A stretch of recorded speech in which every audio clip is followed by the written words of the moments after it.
All right, John. I thought I'd do a video response real quick. It's more personal. The amount of words required may be excessive, so it's a lot easier to speak it than it is to type it down. Also, somewhat limited in time this morning as I've got some things to do by tomorrow. So I'm not going to, edit this video. It's just the way it is, rather impromptu.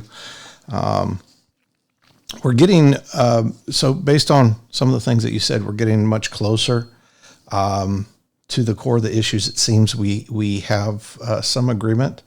Namely, I agree that the development company, whoever it is, intends to make a profit off of the Woodlands. I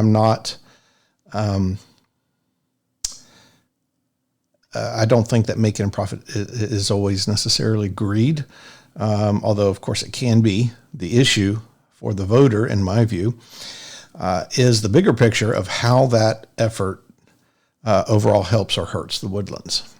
To that question, let me state first an observation, that the development company has always sought a profit. That's nothing new. And that pursuit has been beneficial to the Woodlands. This is not to say there's not a cost to development. There certainly is. There's always been a cost to development. To be specific, that cost has been some reduction of trees, increases in density or traffic, although we can also say that some of the traffic is also increased to density outside the Woodlands that we don't have control over at all, and very little control that we actually have within the Woodlands, because there's limits on what we can do with other people's property. That's the nature of government. You can't just do anything you want with someone else's property. Within our borders, the question is whether it has been worthwhile. So that's the thing. Has the development so far been worthwhile? We must put that into that calculation, the benefits, that is the amenities and reduced tax burden for those things. So 60% of our taxes are paid as a result of the economic development activity that we have within the Woodlands. This is not insignificant.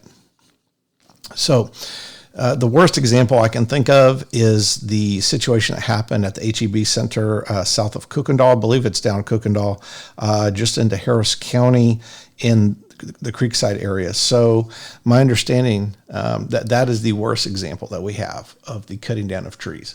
So at the beginning, when they were wanting to develop that area in and around HEB and Creekside, the basic concept was that each village would have a village center, and they were trying to put a village center in there. And a core part of the village center is having a grocery store so that people have that convenience of being close to a village center that has a grocery store. Well, no grocery store wanted to go in there, with one exception. That exception was HEB. And HEB demanded that they have a nice large parking lot and that they be seen. They wanted trees cut down. So if you've ever seen Fuddruckers, which I think is now out of business in Grogan's Mill, that thing is so covered with trees, you don't know it's there unless you've been there before. There's like one subdued sign outside of it. I don't think it's there anymore. I think it's closed down. And part of the reason for that is because you can't find it unless you look for it on GPS. And I think when that thing was first put in, there was no GPS. So a lot of things in the Woodlands you can't find unless you're used to it being there. It's not a great thing necessarily always for a business to be that way. Anyway, the thing is that there were people who were used to traveling down that road, and then all of a sudden they show up and there's no trees. And I can imagine the horror of that. I understand that. I am a J.R.R. Tolkien fan. I understand and appreciate, love, and respect trees, but we need to understand that in terms of the development that happens, Creekside would not have grown as it did if it didn't have the shopping center. The amount of trees that were cut were then filled with other businesses that went in there. I think in retrospect, it was the right thing to do. Arguably, it was the lesser of two evils.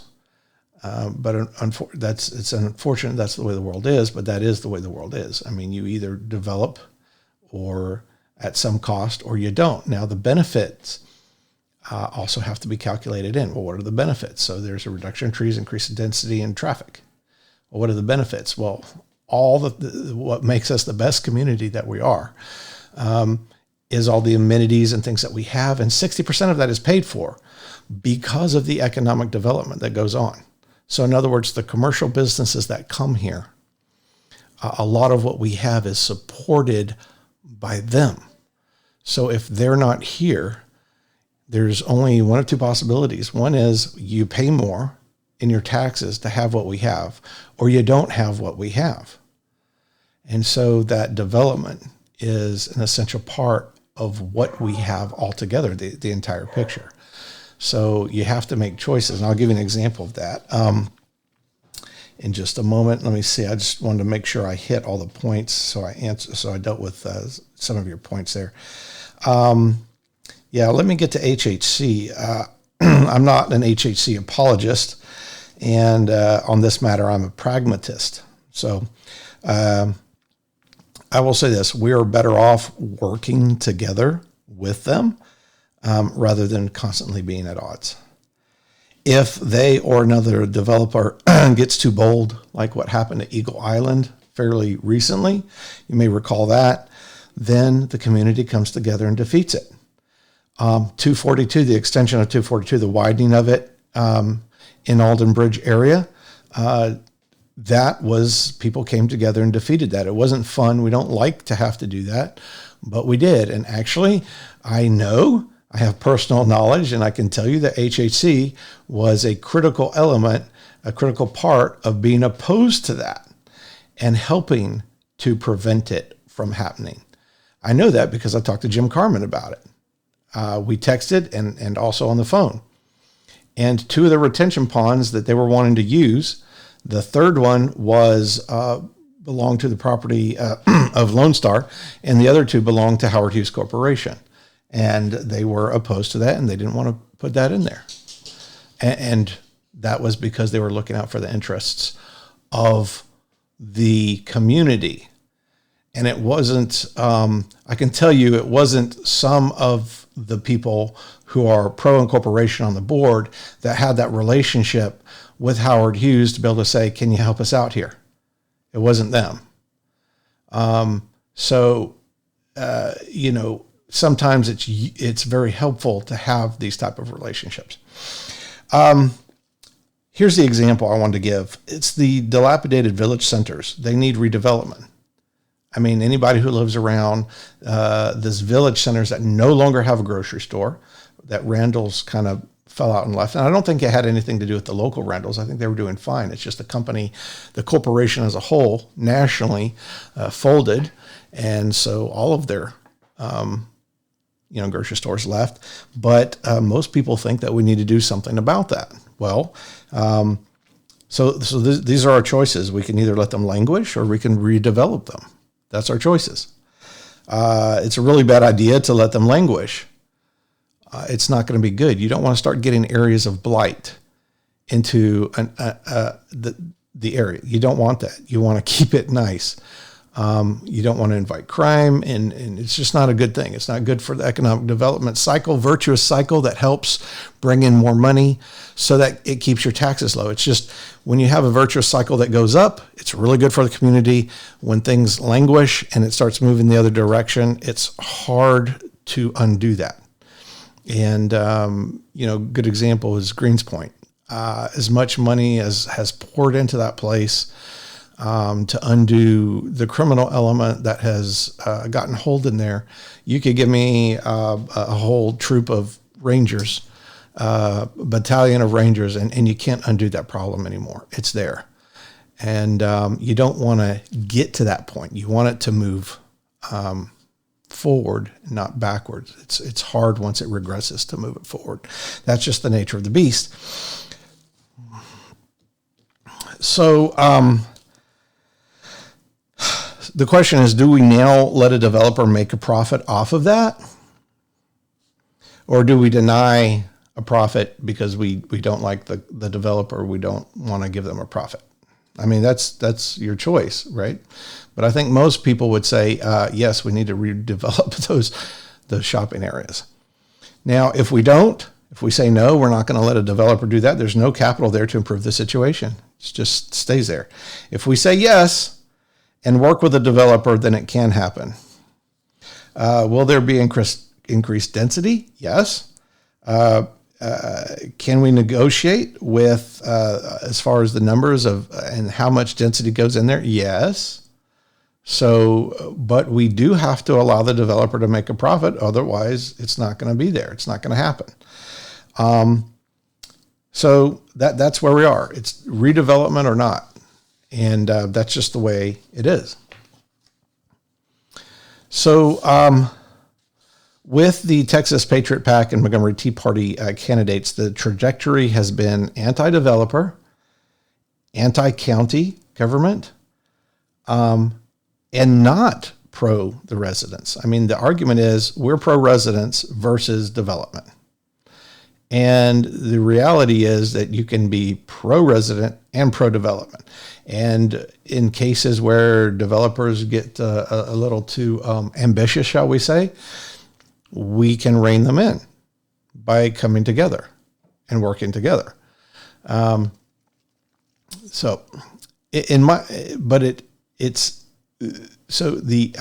want to be clear that the actual trend line has been against the developer. You know that. It's been anti-county, and it has not been for the residents. And the reason why we can say it's not for the residents is clearly because against incorporation was overwhelmingly voted in.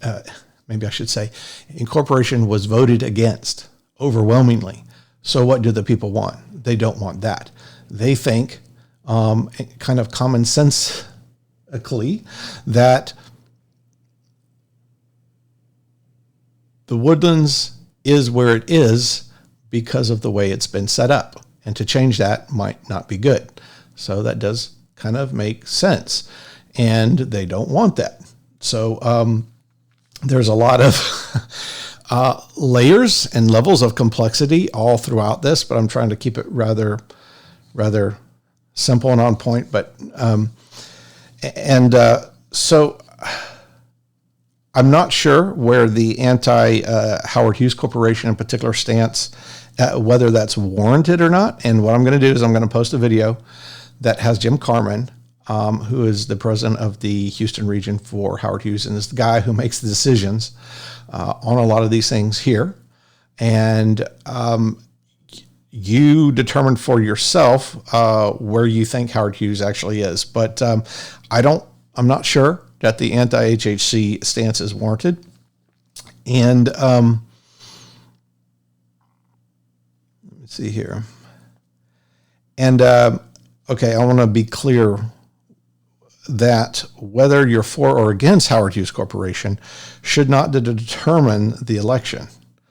Rather, what's good for the Woodlands overall is what I think we should be thinking about. Not should we favor Howard Hughes or be against Howard Hughes. But this is a question I also had. You know, it's something that you can calculate in as part of your vote. If you hate Howard Hughes and Howard Hughes is on one side of the incorporation debate, then you can vote against Howard Hughes, I guess, and is certainly one way of looking at it. But I think there's a lot more to that. It's the same thing with Texas Patriot PAC, right? And the other side of things. If you're for or against them, Texas, in terms of balance, Texas Patriot PAC has been, Tea Party Patriot PAC has been in power in the Woodlands for many yees now. So if you want balance, maybe you need to think about turning it back. Oh, and that's one thing I wanted to compliment you on too. I think one of the things that you said was very insightful, and that is you were looking at balance in terms of not just the political power within the government, separation of branches and this type of thing as we find in our Constitution, but a more kind of advanced way of thinking about checking and balancing powers, which I really I admire. That I wish more people knew that. So this is something I've come to learn over many years. since the time of the Constitution, right, we just balance the political power, but there's political power, there's economic power, there's ideological power, there's informational power, and there's also the martial power, or the military type, the ability to use force. So there are these 5 different powers, and they all need to be balanced. And I see where you're coming from with, the argument that Howard Hughes is maybe overpowered. Well, also, if you incorporated and centralized power in the township, I would argue that the township would be overpowered. And I agree that these things are true. And this is a broader discussion and a really good point. And we need to balance these powers between one another. I completely agree with you on that. I think that is the only way to go as we go into the future. I think it's something that we can know now. Like, we know that the balancing of political power is important. Problem is, in this country, is that because we haven't balanced all the powers, a lot of it has become centralized and grows. And that is potentially dangerous. So that's just the situation right now. Either you have to choose the Woodlands gets more power, or Texas Patriot Pact gets more power, or maybe Howard Hughes gets more power. Or, I completely agree with you in some regard. There's not much we can do to change that. I think what our focus should be on in terms of this vote is what it is going to do overall for the Woodlands. I think we should bear in mind how much power goes to whom. But let's say this benefits Howard Hughes Corporation. I think you're right. I think it does to some extent. I mean, they have their own vision of what they're trying to achieve, and that's why you should watch the video of Jim Carmen of Howard Hughes and what his vision is and what he's trying to do. It's one where he was interviewed by J.J. Hawley of the Chamber of Commerce, and it's a good one to watch to kind of understand where they're going with that and what he says. But I agree with him that the relationship between the Woodlands and Howard Hughes Corporation to much extent is symbiotic. It's where when they benefit, we benefit. And there's a lot to understand that, but when the Woodlands is a good and nice place, they really make their money off of commercial, filling commercial vacancies here. And so when the Woodlands is a good place to be, it's a lot easier for them to bring not just a mom and Joe, our mom and pop shop type thing here, but, corporations that can bring money that helps us to economically develop and basically support our tax base. So that's how it benefits us. So back to this anti-Howard Hughes stance. I'm not completely convinced that it's all bad.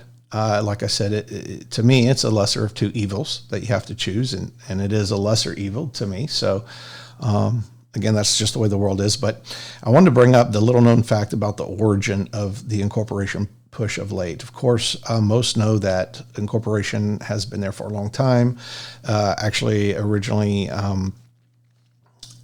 George Mitchell actually intended the Woodlands to be a part of Houston. That was part of his plan, and then he changed his mind on that. And with the annexation of Kingwood, that's it.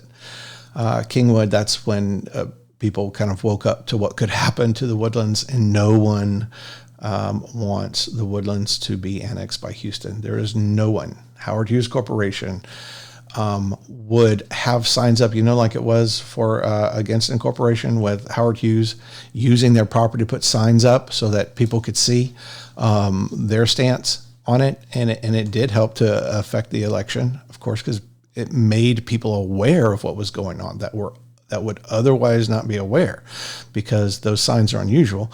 Well, they would have signs up saying, "Let's incorporate," if Houston was going to annex the Woodlands. They would rather incorporate and have us be an independent city in order to not become part of the city of Houston. So I know this to be a fact. So A lot of people deny that, but it's true.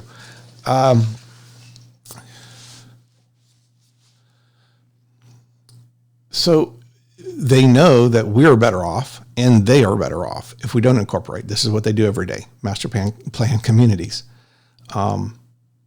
So they were acting both in their best interest and our best interest as well. And that has to do with how much it costs, just how much it costs to run a place. And in terms of balancing, it's better if the burden for example, our roads are borne by the entire county of Montgomery rather than just us. Because when our roads need fixing, they're the ones who do it.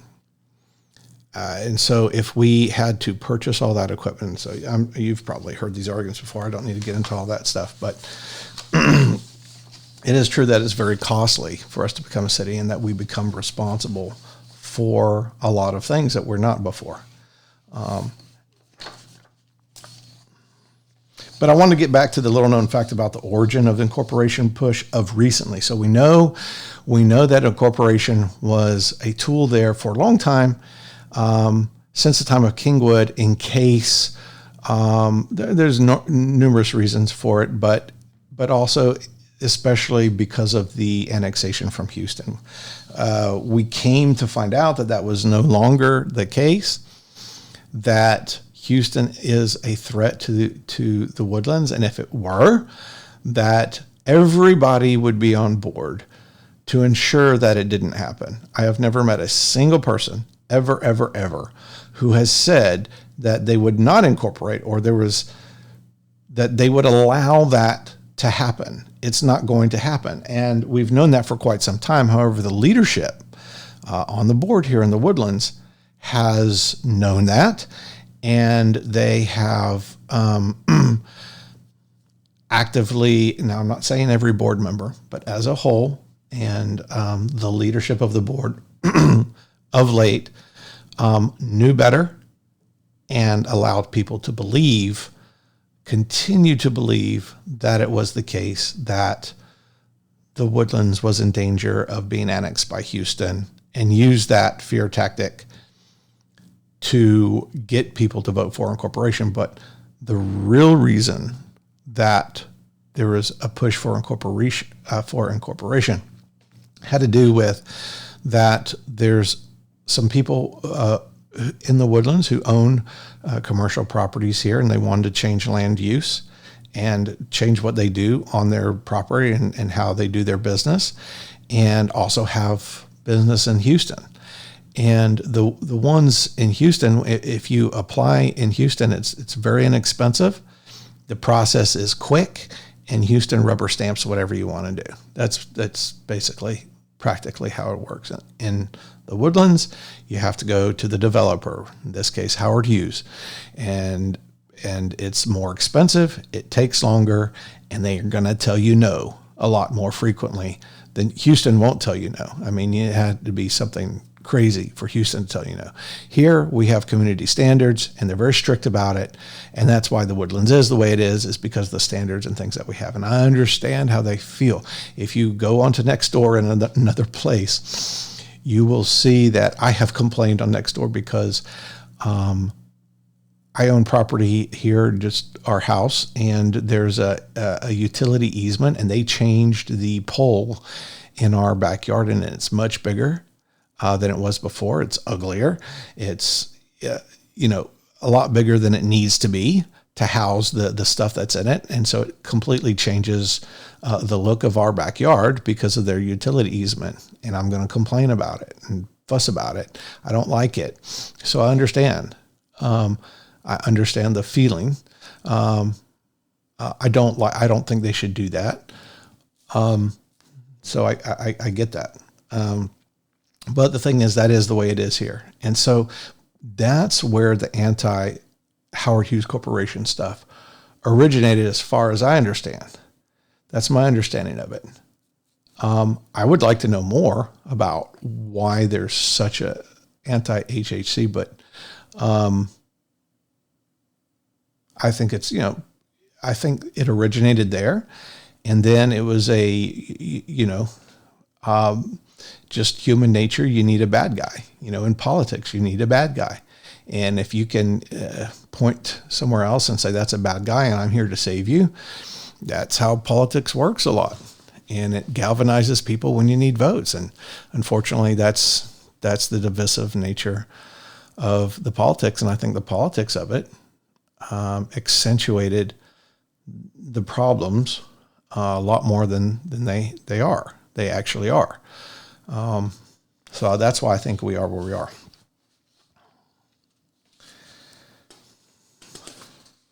All right, I think that's all I have to say for now. There's a lot more that can be said, but I took some notes and wrote things down so I can make sure that I address some of the questions that you have. I need to make sure that I post a video that has Jim Carmen. I would really hope that you watch that, and other people who see this might watch and on Nextdoor see the post, watch it, so they have a better understanding at least where Howard Hughes is coming from, what they're trying to do.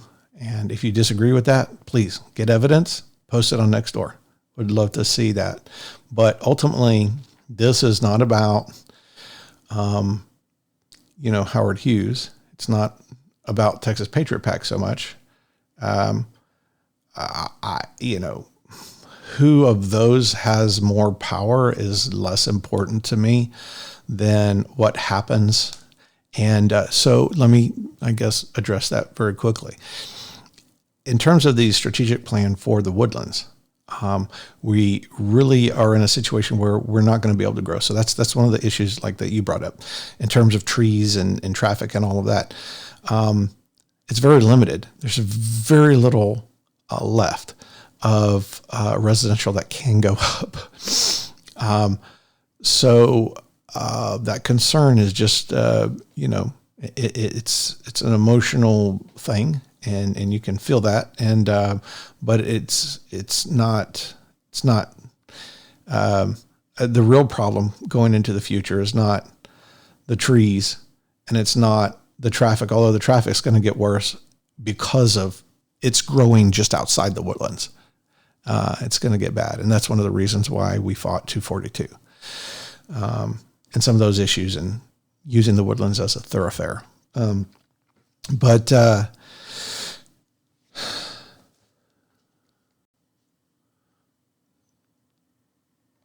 I forgot what I was saying there. Let me go back. I'm going to have to stop the video and